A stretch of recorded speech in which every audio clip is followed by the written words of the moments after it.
Okay. Good afternoon, brother and sister of Dhamma.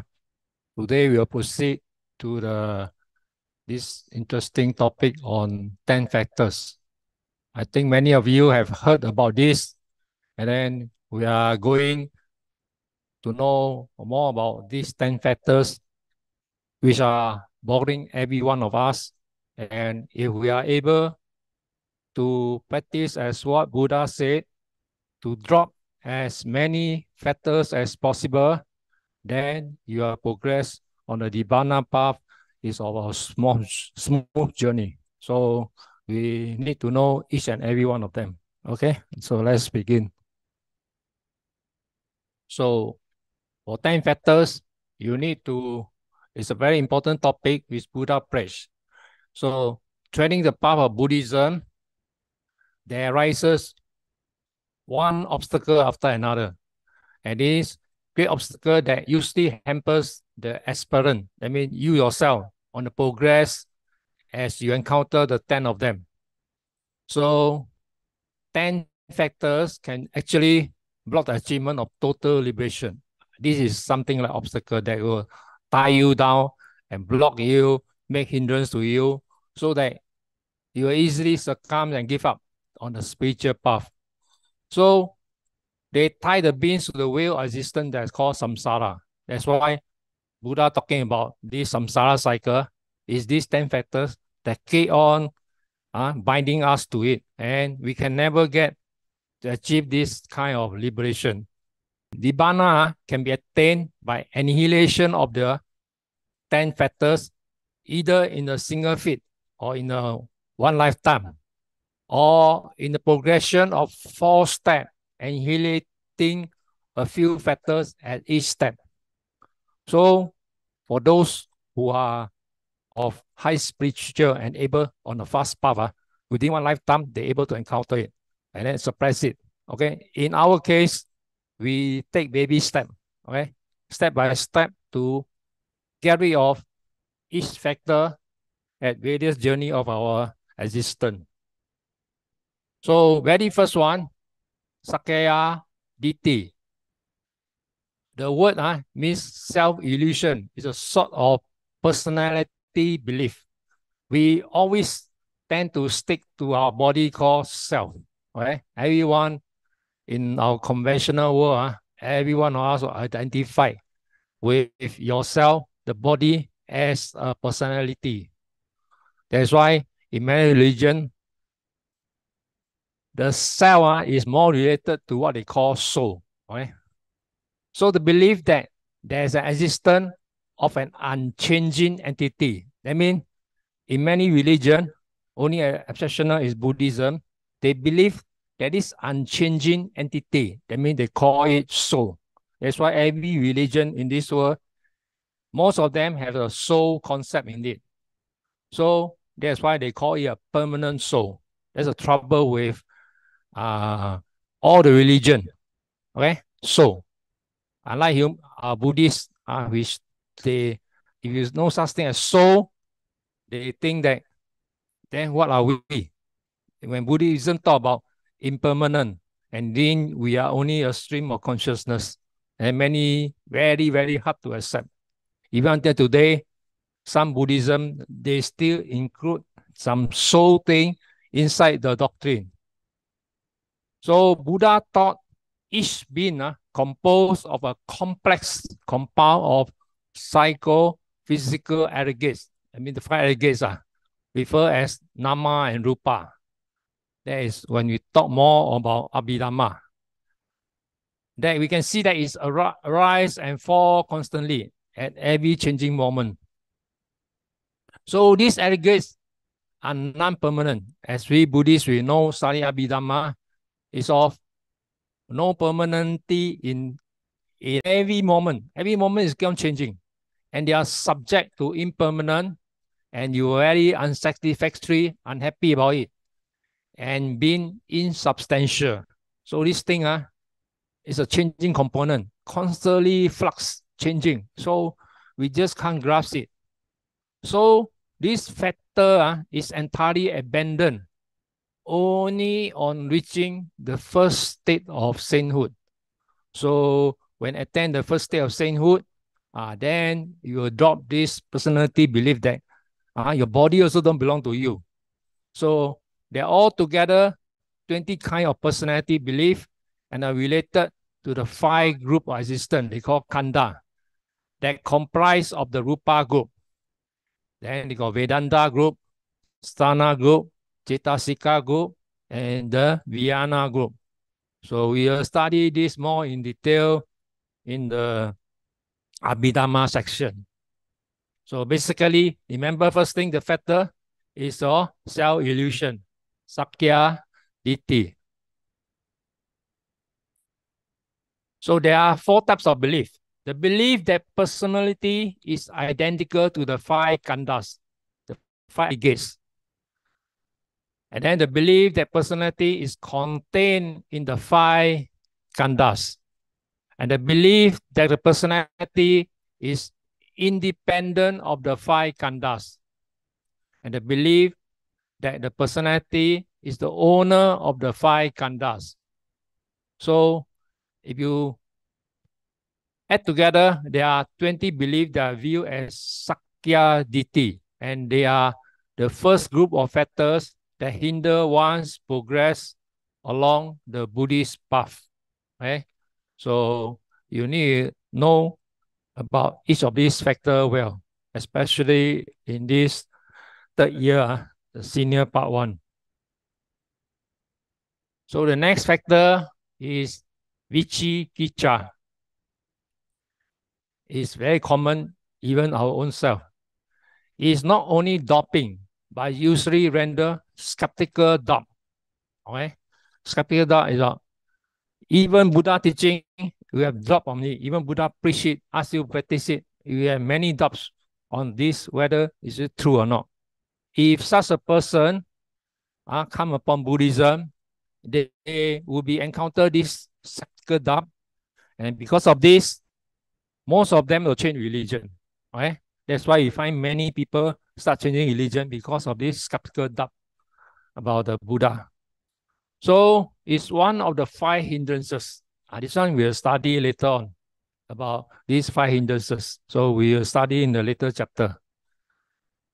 This one is, is a duplicate in these hindrances. So you know one of them, you know the other one. So this is called skeptical doubt about all questioning.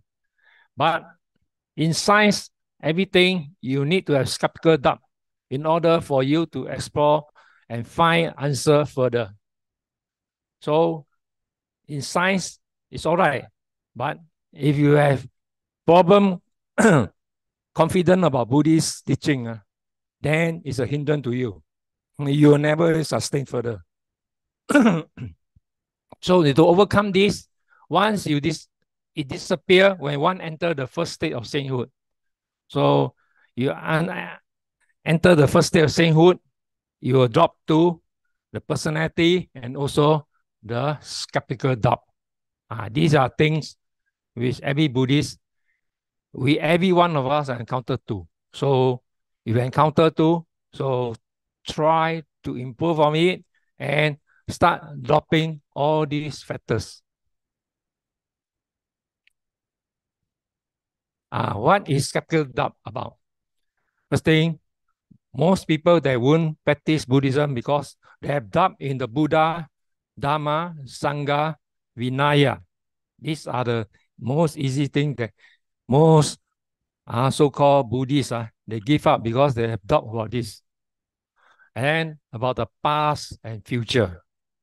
Especially when talking to those materialistic people thinking, and those have scientific mind, they know such thing as past and know as future. They only know what's the present.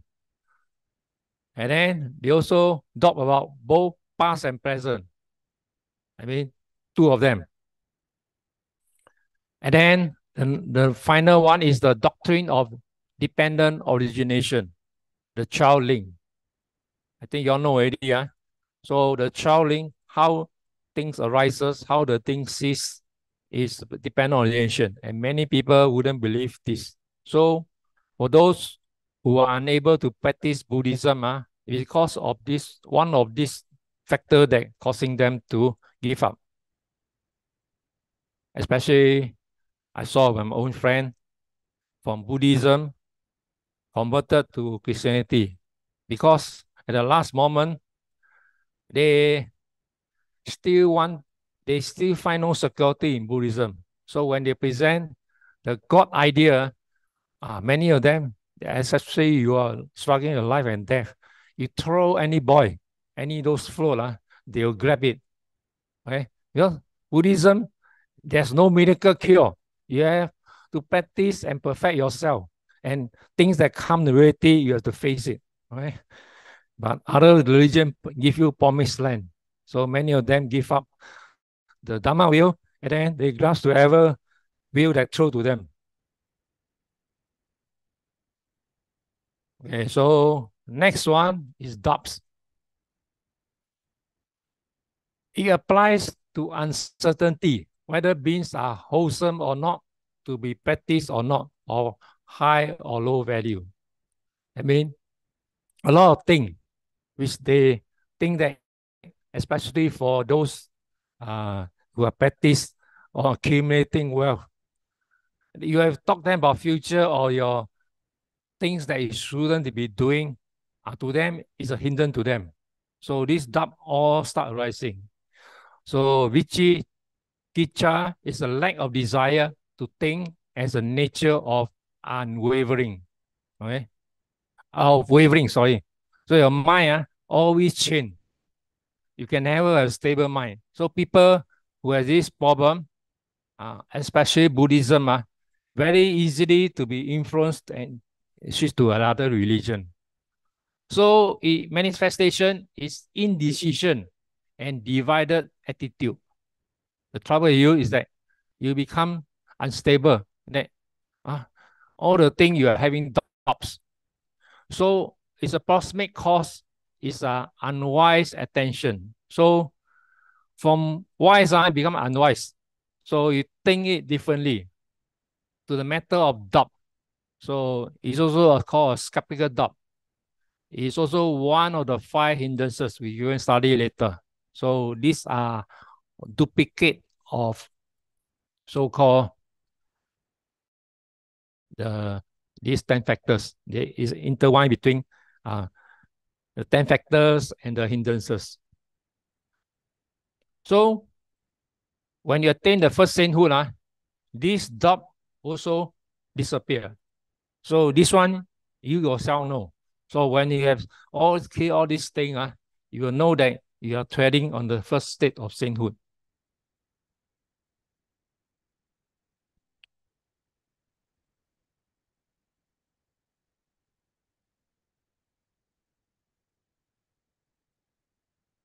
Then we come to the next one.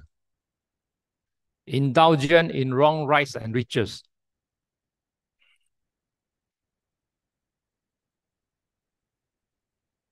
This was as pronounced as Sila Bata Paramasa.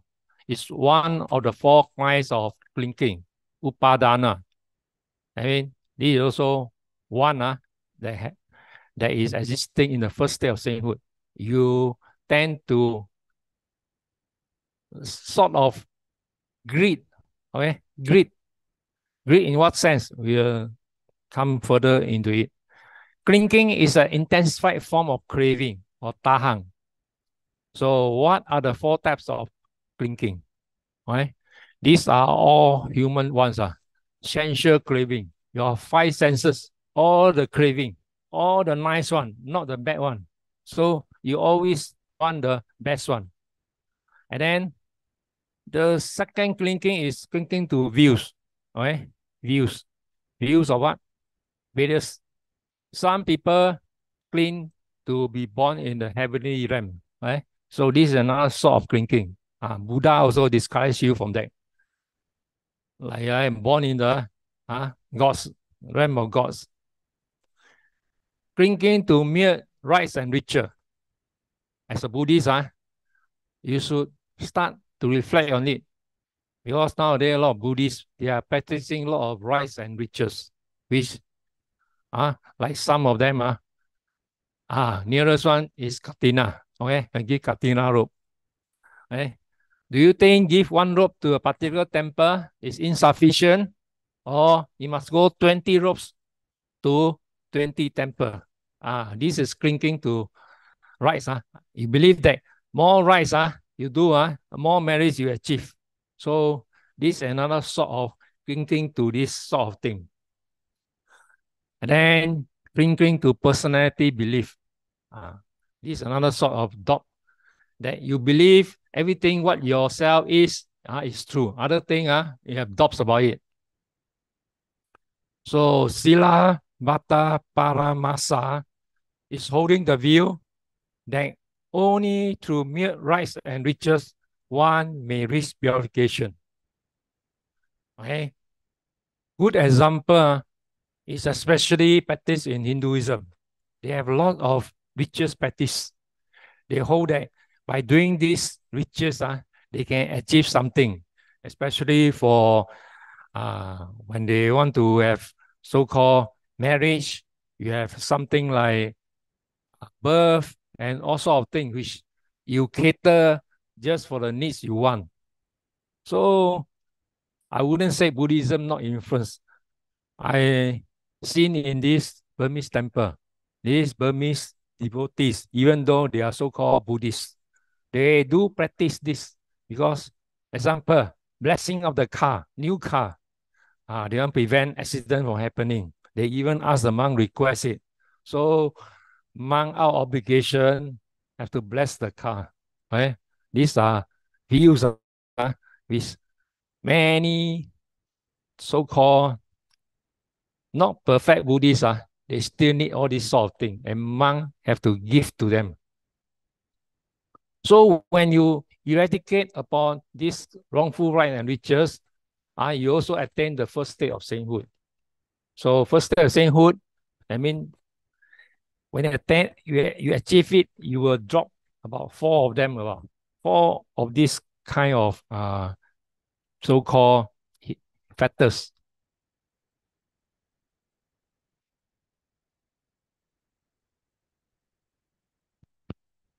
Okay, next one, sense desire. This is present in our human life.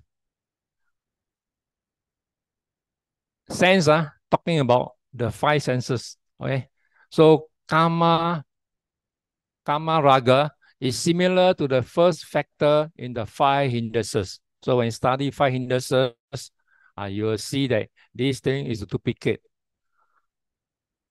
It can be also referred as karma chanda. So what is the desire about?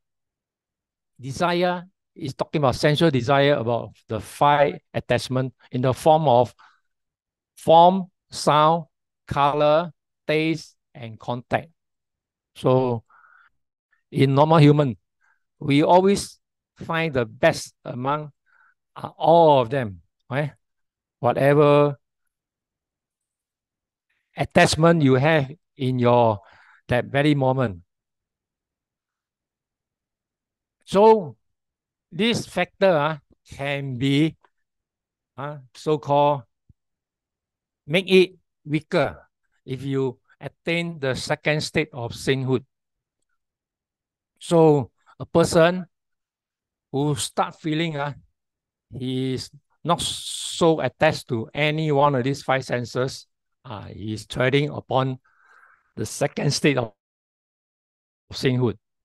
And then when you progress further, you can fully eradicate it at the third state of sainthood, totally chop off. Okay?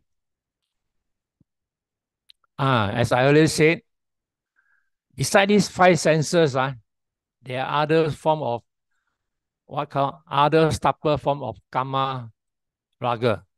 That means you wish to be born or attached to the realm of form, rupa vachara, or some even hope to be born in a higher realm, the realm of formlessness, arupa vachara.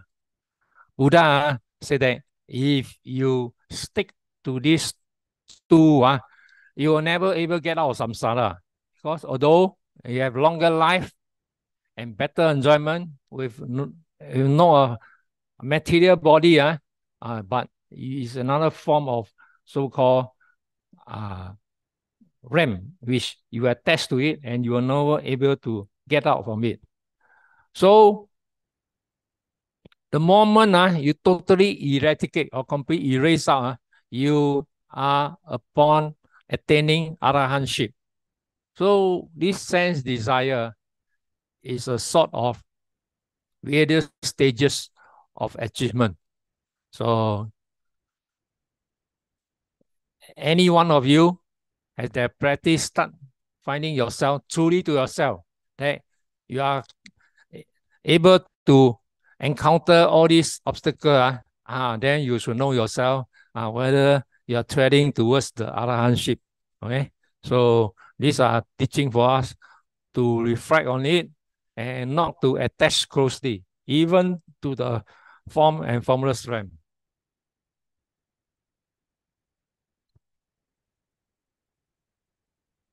So next one is ill will. Ill will means hatred and then always desire for somebody to be bad, the other party. So as a factor is known as patigaha. Also, this as a hindrance, is also, so when you learn this, is also in the hindrance. It's referred as via pada. So it's another equivalent to in the hindrance. So the root cause of it is called dosa. So ethical sense means repulsion, grudge, resentment, anger. So whatever you have, all these arises, you are having this so-called ill will. Okay? If you're able to wish people good, I mean, whenever somebody achieves some result, you wish them well and then congratulate them. This is a true sense coming from your heart. This is to suppress your ill will. So this is another top factor. If you can overcome it, then this factor is attenuated as sakadami. Okay. And then when you fully eradicate it, then one attains the adagami, the state of sainthood. Okay. So this factor is hard to achieve. The earlier one, you're able to achieve in the first state of sainthood. But as you progress towards the nibbanas, the arahant state, you are facing more and more difficult obstacles. So it's a means of our Buddhists to life after life to eradicate one after another. Right? You cannot do it in this life, next life. So you continue from your next existence with this. Hopefully your next existence is passed through for you to perfect it again. So Buddha also went through all these states before he fully become a Buddha.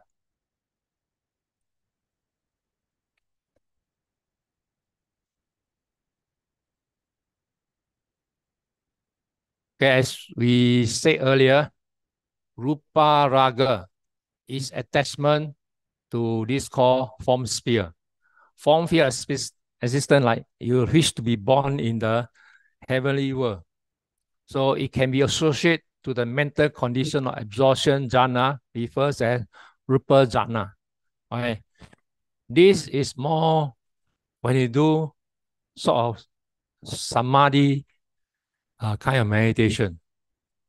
If you come to a higher level of this sort, many of the meditators are hindered by this. They cannot get out to further out to vipassana because they wish to be here as long as possible. They find that this is very perfect for them. So we cannot have this kind of also considered as greed.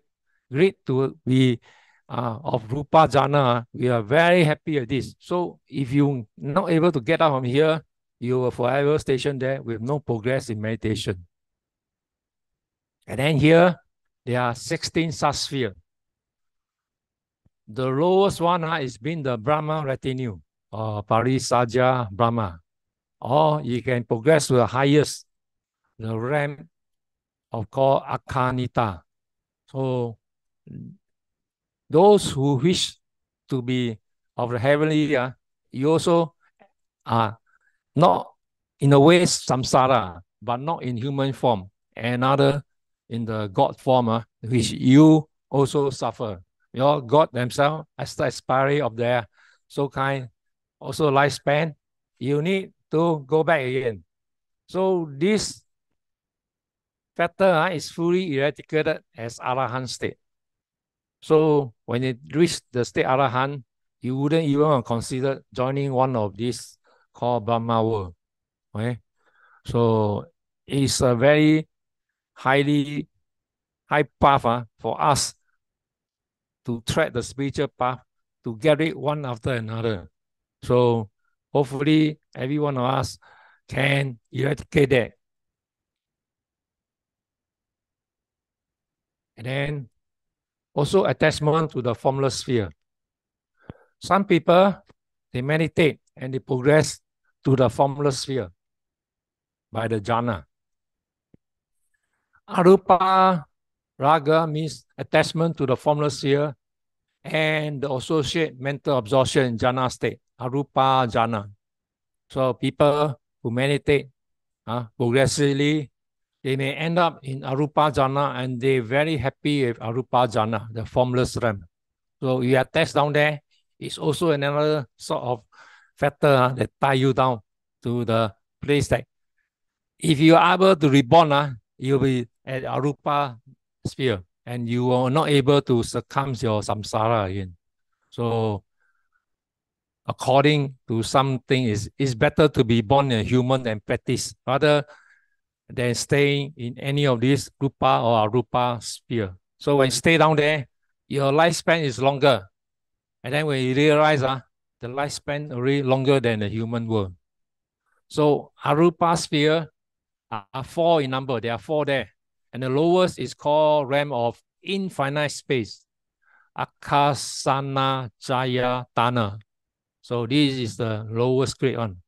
While the highest is the realm of neither perception nor non-perception.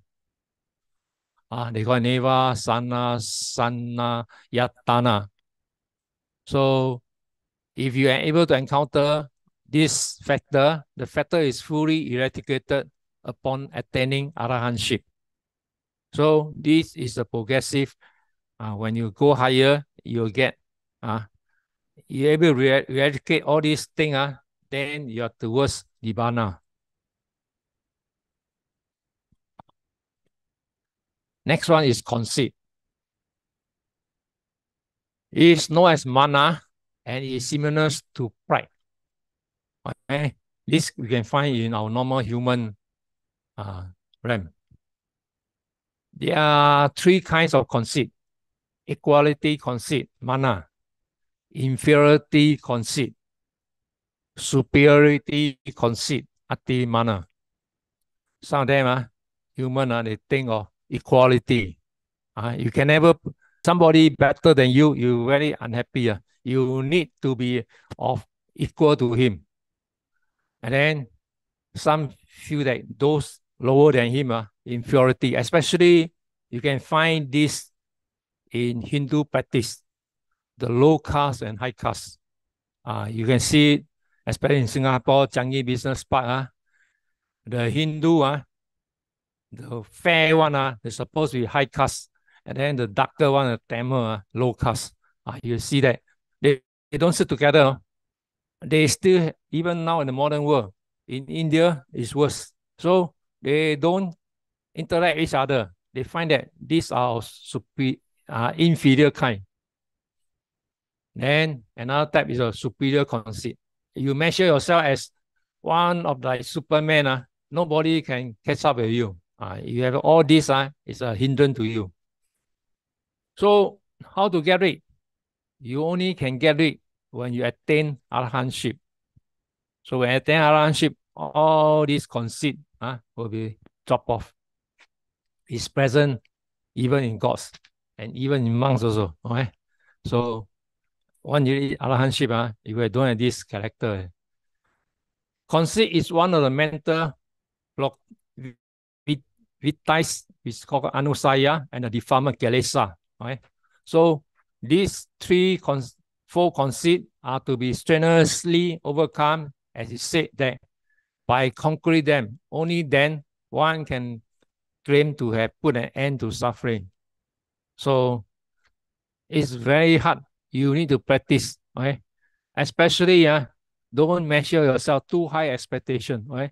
If you too high, there's no way you can able to overcome your various stages of attainment. Next one, restlessness is a ninth factor. Right? It's common in all human beings. Udacha is one of the four mental factors which is studied in second year Chitasika, inseparably associated with all the unwholesome consciousness. Okay, restlessness can be of many forms. And this is also found in one of the five hindrances. So you can study that also in the later five hindrances. So restlessness is a very factor that especially we people, right? So my teacher used to tell me, you got nothing better to do. When you start thinking of all the bad things, better go and read Dhamma books. Right? You spend wisely and reflect on it. You improve on yourself. Okay. So when you become restless, and then especially you are nothing better to do. Better bring Dhamma book and keep on reading. Right? And try to look onto this problem. Because restlessness is a form of thing that's going to stop you from progressing. When you completely eradicate this restlessness, you attain the state of arahantship. Okay? This is one of them. Okay? So each of us have to reflect on this. Restlessness is one of the things which happen to every one of us. Ignorant. In many religions, especially in Hinduism, they practice ignorance is one of the factors. So here in Buddhism, ignorance is also one of the factors. Avijja or ignorance is one of the three primary roots of all evil and suffering in the world. Human being in many religions, they said, you are ignorant, then you follow the wrong thing. That's why you always suffer. So this is also a sort of mental state of kind of delusion. And it views the man's mental capacity to realize the true nature of things. In Hinduism, they also say about this, right? They talk about soul, and also they are called creator God. They say you must meditate on this so-called soul and this realize that you are soul, it belongs part of creator God. And by realizing this, then your ignorance will be clear. So same thing, ignorance is one of the factor in the traveling, which cause us to come back to samsara one life after another. So in Buddhism, it's defined as not knowing the Four Noble Truths. Right? You also know by now. And it's one of the cankers of what I call asava. And also a proxilivitis, which is called the arusaya. One will attain arahantship. So like the five hindrances, its final destruction is essential.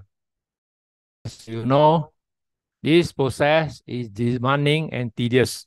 So ignorance is a way we human can never eradicate.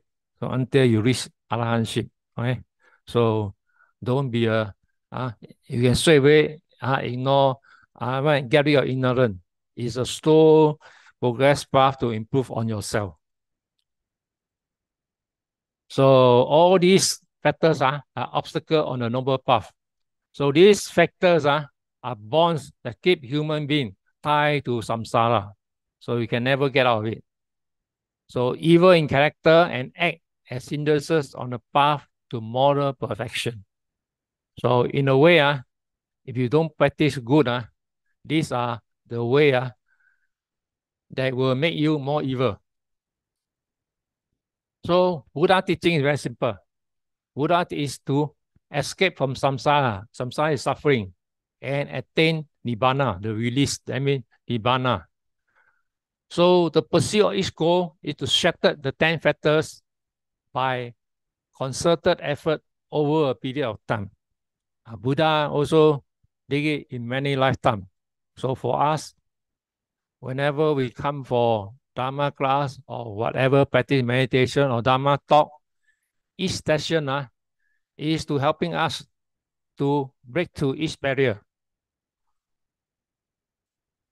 Some are able to in a single feet or single birth, while others a series, sorry, a typo again, of births not extending beyond 7. So if you attain the first sainthood, only 7 births.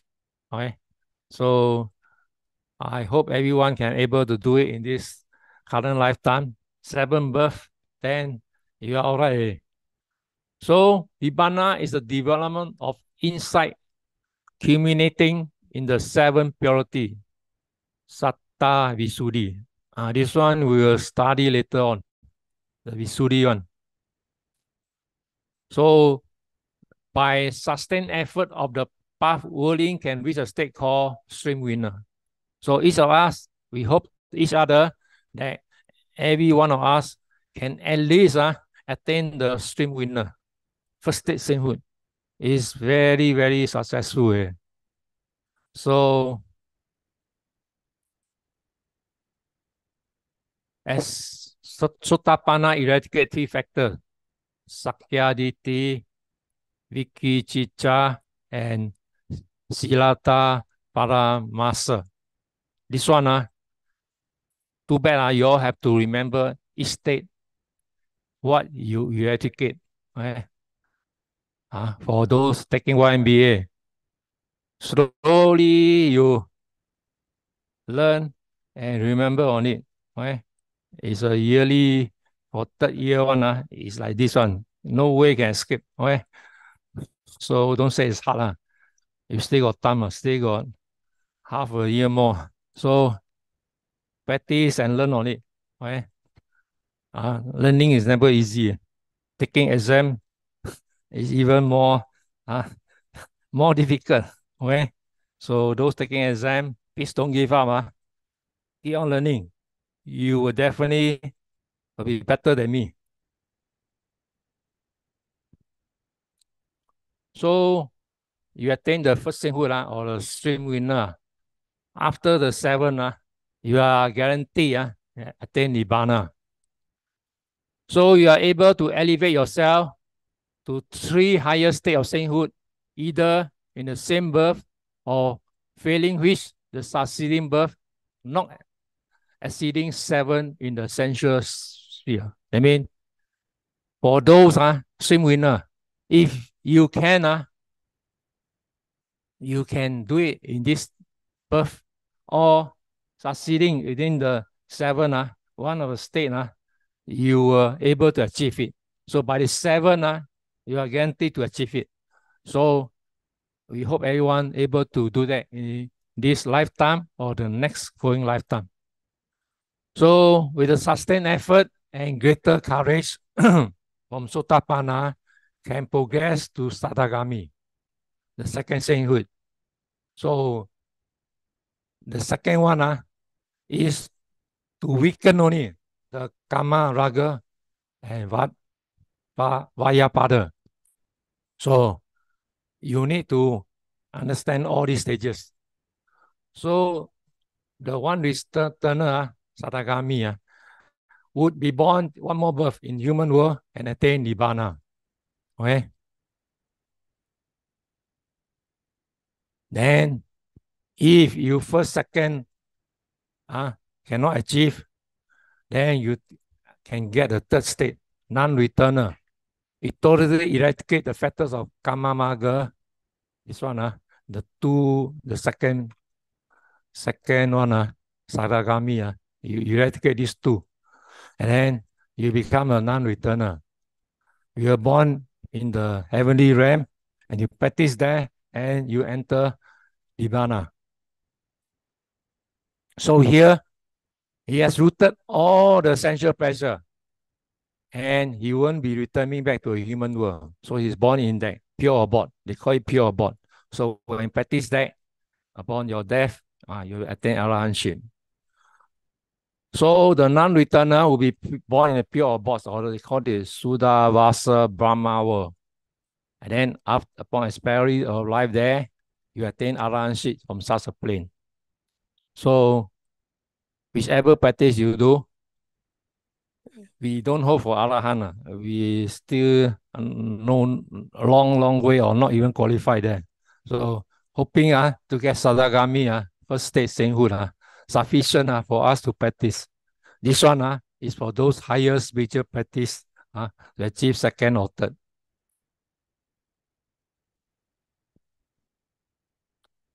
So a non-returner makes his final endeavor and attain arahantship and eradicate the remaining 5 factors: rupa, raga, arupa, raga, the form and formless, mana, udacha, and avijja. So as we know, the first 5 factors keep being in the sensuous realm or lower world, also known as Oma, Giya, or Samyo Jhana.